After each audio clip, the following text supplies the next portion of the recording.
Trump, ladies and gentlemen, seems to have won the 2026 election. We have witnessed the most stunning political blow in modern history.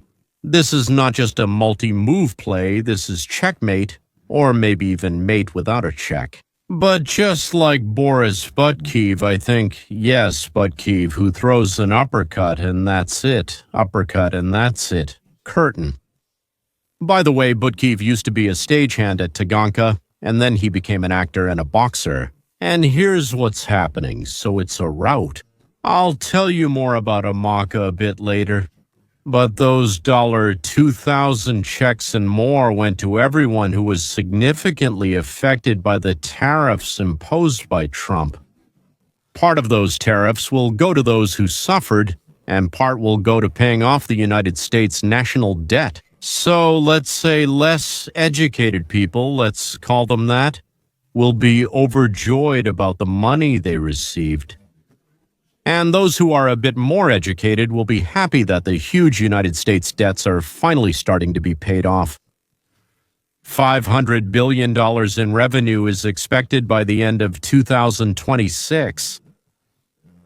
And 2025. My apologies. And $1 trillion, if I'm not mistaken, is expected by the end of 2026 during 2026, unless, of course, the Supreme Court steps in. The tariffs won't force Trump to return the importers' money. That's also possible. But that means, in addition, 5 more bombs have been planted under the Democratic Party, which will, of course, have a positive impact on the country's life and the elections in 26. At the same time, I'll say that the Democrats are in. They're in complete shock. Bernie Sanders is blaming Schumer, moderates are blaming the progressives, and the so-called progressives are demanding communism and executions. Well, as usual, and against this background, even a wild fiasco. So the moms of Denmark seem like sweethearts and wise women. I'm afraid I won't be able to fit all of this into one episode. So, most likely I'll try. But most likely I'll have to split it into two parts. Both the first and the second will be on the same day, with a few on Thursday. So it turns out there's a difference of a few hours. Yes, at the end of the first part, I'm sure there will be 2 parts since it won't fit into one at the end of the first part. Here, I'll tell you about a specialized fund of over $4 billion for compensating vaccine victims. Well, naturally, which vaccines? The COVID ones, right? And I'll also tell you about a popular remedy, long known but recently rediscovered, to restore, let's put it this way, what's been damaged by the vaccine in the body. And, well, okay, so to speak, in the end, I'll tell you everything, all of this. So, the longest shutdown in United States history is coming to an end. It was so long because it was pointless. If it had been, well, to change something, let's say, yes, to actually achieve something, then maybe a compromise could have been found there. Either achieve it or find it. What kind of reasonable compromise is that? And this shutdown was so that people would get angry at Trump. The ultimate goal was for people to get angry at Trump. And by the way, the Democrats have partly achieved their goal, of course. People want the shutdown to end. They wanted it, and they still want it now. And they're angry at everyone in power, at those who promised them a better life. Well, as they say, they wanted to do their best, but it turned out as it always does. Well, across the country, Trump has 41% full approval, 49% disapproval. It's not impossible. Below 50% is normal for a president, but 41% is about 4 or 5 points lower than, let's say, our president, this one, and all the other presidents would like to see higher numbers. As we already discussed, independents and some Democrats who switched to Trump, meaning they believed that Trump would noticeably better. Noticeably is an important word. Continuing, here is A. They didn't see this noticeable improvement and expressed their disappointment by simply not going to the elections. Continuation. 40 days, the longest shutdown in United States history. Everything the Democrats fought for literally vanished in a single Sunday vote. 8 Democratic senators broke ranks and voted with the Republicans to reopen the government. But here's the catch. They got absolutely nothing in return. No extensions of Obamacare subsidies, no health care for undocumented immigrants, nothing. That means the end of the shutdown. It made Trump more popular. It became clear that this wasn't his doing, but the Democratic Party's. We talked about it again all last week. We have a lot of data showing that dissatisfied independent populists, right? So we're talking about working class voters, Latinos, Gen Z men. They overwhelmingly voted for Trump because they believed he would stand up to the establishment and corporate interests that together ignored the problems of these dissatisfied voters. Specifically, issues related to the standard of living, food prices, affordability, and things like that. And unfortunately, many of these voters believe that over the past few months, whether that's right or not, they believe that Trump was more interested in the Middle East than in Middle America, that he was more focused on foreign policy than on food prices. And that's why, as we saw last Tuesday, these dissatisfied independent voters left the Republicans.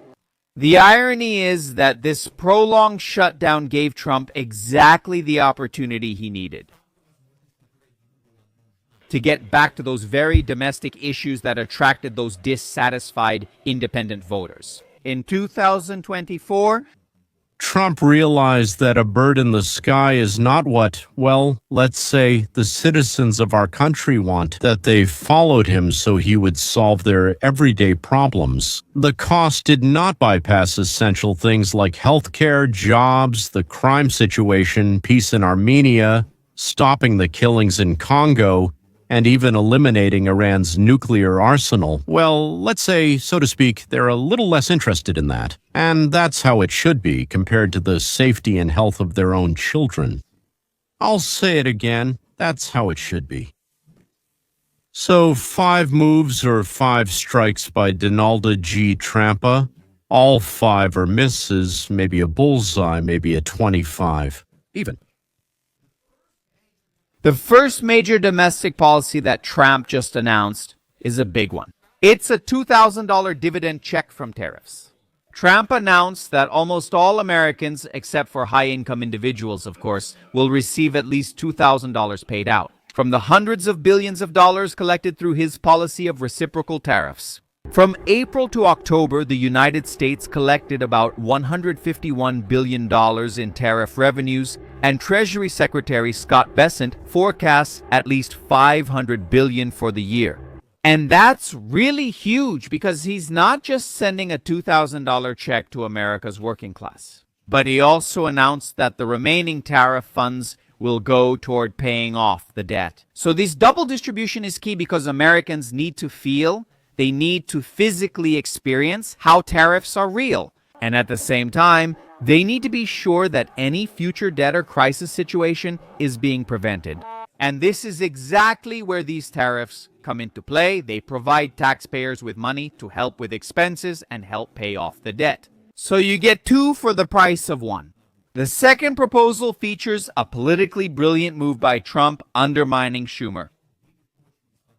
I think that alone has mostly set things straight. Remember, the Democrats started this whole nightmare with the government shutdown, claiming that the Republicans were going to let the Obamacare subsidy extension expire. And so, millions of Americans will see their insurance premiums double when those subsidies expire on December 31st. That's why the Democrats wanted a permanent extension of those subsidies at first, and then they insisted on a 1-year extension. Trump turned this upside down by proposing to completely replace the Obamacare subsidies with health savings accounts. This requires an explanation. When you're forced to do something, personally, I always get tense and suspect that it's something needed not by me, but by someone else. Otherwise, why force it? If it's really that good, then everyone will rush after it because it's so great for them, right? Obamacare was based on the fact that working Americans, naturally, those who worked better, did well, studied more, and put in more effort. gray matter which is hidden under our skull from those people who worked better, worked more, produced more, and received decent compensation to take money even if they actually didn't want health insurance or wanted a very limited one. They then the government transferred our money directly to the insurance companies, and those promised that they would provide services, meaning with our money, to those who didn't pay themselves. So it's robbery in the daytime, at night, in the morning, in the evening. How? From school? By the way, it's exactly the same with school. So you have to pay for your child's school. And if you want to go to a different school, not the one assigned to you, they say your child must attend this school, but if you want a different one, you have to pay. And to the place where you want to take your child. I have 5 grandchildren, and 2 of them have already attended private schools starting from the 5th grade. But we paid, that is my daughter, my family, we paid for it. Just like for a public school as required, and separately for the school we chose. If you want your child in a good school, you have to pay. Separately, Obamacare is exactly the same system. If you say, I don't need your health insurance at all, you still have to pay a fine for refusing it. A fine for refusing it. If you say, I don't need it at all, that means you get fined. Cool, yeah, in California, if you refuse, you have to pay a fine. $900 a year. Not that much, it seems, right? And the cost of insurance for low-income people is $900 a year, and that's for an adult, of course. Sometimes less. Do you understand any of this? I understand one thing. Whether you want it or not, whether you use it or not, you have to put the money on the table because they want money, and as much as possible. They explain to us that it will stay for now. Obamacare is settling down. They just need a bit more money from general taxes and everything will go smoothly. They said it was like clockwork, but the clock was Chinese, not Swiss. And there's not enough money. Well, they did the math. Yeah, counted again and got teary-eyed. But the stocks of insurance companies grew by 1,000%. That's 10 times since Obamacare was passed. Their profits increased tenfold. The profits of these companies became higher than anything that ever happened before. For our civilization, yes. Now in the United States, there is a certain form of saving money, of course, when funds are transferred to a specialized account. Let's call it a health account. You can transfer up to a certain amount there. It is not taxed, and from this account you can pay for everything related to health improvement. Yes, like medicine, doctors, probably gyms, as I understand it.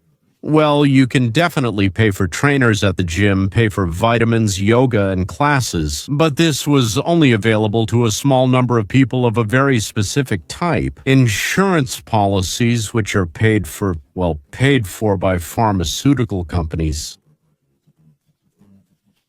By the way, not just politics, but also the media. They didn't allow it.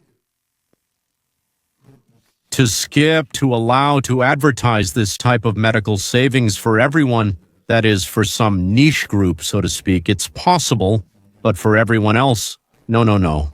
Why? It's unclear. That's it. But the main thing that Trump proposed in this sense is that subsidies for the poor won't go to insurance companies, but will go directly to people. To these medical accounts of theirs, these are health accounts. And they will look for doctors, medicines, and everything else themselves and negotiate with them. It seems like how they negotiate in everything else. When you go to buy a car, you negotiate. You go and check out several doctors, find out if they're good or bad, how much they charge, and so on. We do all this when we buy vegetables at the market or services that suit us. Some of this will already be included this year, and then starting from January 1. So the rest of this regulation will come into effect. This will be a huge blow to insurance companies, firms, pharmaceutical companies, and a huge help to families in need. Well, there's more. So, American health insurance is actually not insurance. Let me try to explain this now. This is where I got confused. When we talk about health insurance, we're talking about something completely different. Compare it like this. You have car insurance, right? So, you can fill your own gas and oil if you choose. Insurance, yeah, but if someone hits you, or you crash into something, or something happens, the insurance will pay for the repairs or replacement, right? It also depends on your insurance coverage, such as health and treatment. Basically, everything related to that. They call it an insurance case, meaning some kind of incident. Now, car insurance doesn't cover gas, oil, car washes, or replacing wipers, right? You might wonder, why should it cover those things? Isn't that a bit odd? Why oil and gas specifically? But with health insurance, if you need to clean and whiten your teeth, you go to the dentist, they whiten and clean your teeth, and who pays for it? Who are you? No, insurance, why should it even pay for you at all? Well, insurance pays for almost everything, but it was supposed to be accident insurance. If that were true, we'd be paying for it. It's $200, well, $300 a month. Yeah, not what you pay. I don't know how much. It's definitely $500, $600, but probably $900 or more each month, not yearly. And then, if you need to, you go to the doctor, nurse, or you found out from artificial intelligence. And what do you need for constipation? Yeah, you go buy it and you don't spend a penny. So Trump now allows things that were previously off limits to the public, meaning only specific things are permitted. Let's not discuss the reasons now, but a certain group could use it there. For most people, no. Now we can choose. So we now have a choice about what we want to do. Pay a lot for full service, or go to doctors who, so to speak, well, excuse me, when you pay a lot, you only go to doctors to whom I will pay money through this insurance, this medical insurance. I sign a contract with it. Everyone signs a contract. You start transferring money. And if you're poor, the government adds to it as well. So it tells you, now go to Vasea Bubkin, and you say, I don't want to go to him. I want to go to that one. And he takes too much. We don't want to work with him. That's it. If you want to, you will. If not, you won't. Goodbye. Or get accident insurance and go to the doctors we choose. Please, if you have money in your account, bargain with them. That's it. Period. Doctors will start doing the same thing gadget sellers do, like lowering prices and improving service. Previously, the insurance company paid them and they served, tried to please them, even sucked up to them. But when you go to a store, you're the customer, right? Yeah? And they bend over backwards for you, as they say. Once we start paying them ourselves, they'll serve us, not the insurance companies. Trump turned this upside down by proposing to completely replace Obamacare subsidies with health savings accounts, which would send money directly to people instead of greedy insurance companies, whose stock prices have increased by 1,000% since Obamacare was passed 15 years ago. That's why all the major insurance companies supported it, Obamacare, and it was an absolutely brilliant move, because it really only solves the problem of rapidly rising premiums by taking money from insurance companies that artificially inflate their prices. But it also pulled the rug out from under Schumer. Since the only leverage he and the Democrats had in the government shutdown situation was the claim that it was the Democrats who were trying to stop the Republicans from letting the subsidies expire. Again, this was an absolutely brilliant political move by Trump. Not only to end Shutdown, but also to actually solve the problem of rapidly rising insurance premiums by bypassing greedy insurance companies and sending the money directly to Americans, allowing them to spend it however they want. And Schumer no longer had any leverage. We pay for the doctor and medicine, but we don't have to. I didn't spend the money. It's saved and earns profit. Thirdly, Trump has just instructed the Federal Housing Finance Agency, that is, the Federal Housing Finance Agency, to introduce a 50-year mortgage option specifically designed to help young Americans afford home ownership by lowering monthly payments. So here we're talking about the longest loan with the lowest possible payments. This is something that also needs to be explained. Let's say you need a loan to buy a house, a mortgage loan, as it's called. Well, imagine it's $300,000. $300,000. So I'm just using this number for understanding, and you take it to buy a house, let's say, for 15 years at 5% annual interest. What is 5%? The bank says it needs to earn money on its funds. So if you have $500,000, you must pay 5% for that amount every month, every year. So that's a total of 15 years at 5% per year. In this case, you will pay $, or $2,372 every month. And after 15 years, you will have fully paid off the house. You can sell the house, but if you sell it, part of the money will go to you, and the part you still owe to the bank will go to the bank. So the amount is substantial, a hefty sum. Roosevelt once introduced the 30-year mortgage loan, and if you pay 5% per year, then it will be now $1,610 a month, which is much less. But that means you pay the loan for 30 years now. So if you live in the same house, keep it, don't sell it, don't move out, or just rent it out, then it's 30 years. So in the end, you'll pay much more money, but monthly, at least for now, while you don't have it, you pay $1,610. Americans on average live for 5 years in one house or one apartment. So right now you're paying less, and then you sell the house or apartment and buy something else.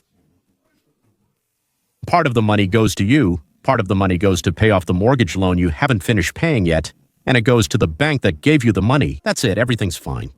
So now, what's happening now? Trump says, ladies and gentlemen, let's create opportunities so that our young people who are going to buy homes have a choice. Pay very little, but for a very long time, or at any time. Even if they can double the payment, let them pay faster, so to speak. They pay more, but so to speak, they pay everything off faster. And he suggests, let's give people the opportunity to take out a loan for 50 years. So it's like all 50 years. That's a huge amount of money, but no one actually expects to pay for all 50 years. So that's what you have. After 5 years, selling means you own less of the house, but you lived there, paid for it, and enjoyed a home you may never have imagined. Now, if under the same conditions, let's say 5%, the same $300,000, but for 50 years, then you would have to pay $1,300 a month for them. Well, there's some very good news. You can pay a minimum of $1,300, and besides that, you can pay any additional dollar. Give to the bank along with this $1,300 payment, and your debt amount will be reduced. So Trump is again offering the possibility of choosing between. If you want to pay for a very long time, to take a loan where the debt decreases little by little, then your equity in your house doesn't really grow, or you can choose a smaller one. Do whatever you want. You and I sign, the bank signs a contract, and everything else is included. This is your minimum that you have to pay, but you can add more, and pay it off faster. If you don't want to pay it off faster, pay less, stop. One more time. When you sell, you'll have what they call less. This is called equity in your house. This is another choice for Americans. Plus, that means instead of $1,600 a month, so to speak, that you'll be paying for 30 years, you'll be paying $1,300. For many, that's a big difference. And by combining this with lowering healthcare costs, it's really a big deal. Especially for young families who have just gotten married or had their first child, or, so to speak, one works and the other doesn't. They're, not really making ends meet and so on. It's a huge deal for these people. So I'll tell you what I promised about treating problems caused by COVID vaccines. I'll tell you about Trump's other initiatives later. Did you know that there is a $4.5 billion fund to compensate people who have been harmed by vaccines? Isn't that shocking? Again, it's a complete inversion of what we saw 4 years ago. But what's even more alarming is how many people still don't realize that mRNA vaccines can actually cause ongoing harm long after the shot. And it all comes down to something called spike proteins. Now, these spike proteins can affect your blood vessels, your immune system, even your brain. Except that there is a fund for compensation for problems caused by vaccines. And these vaccines weren't tested for a long time, as you know, right? So even those who didn't test them for a long time and didn't pour a lot of money into them, they still made an incredible amount of money off of us with them. And they also made us pay for vaccinations in Uganda, Armenia, Mozambique, and Nigeria. The companies didn't force us directly. They pressured or offered something to politicians, who then forced us.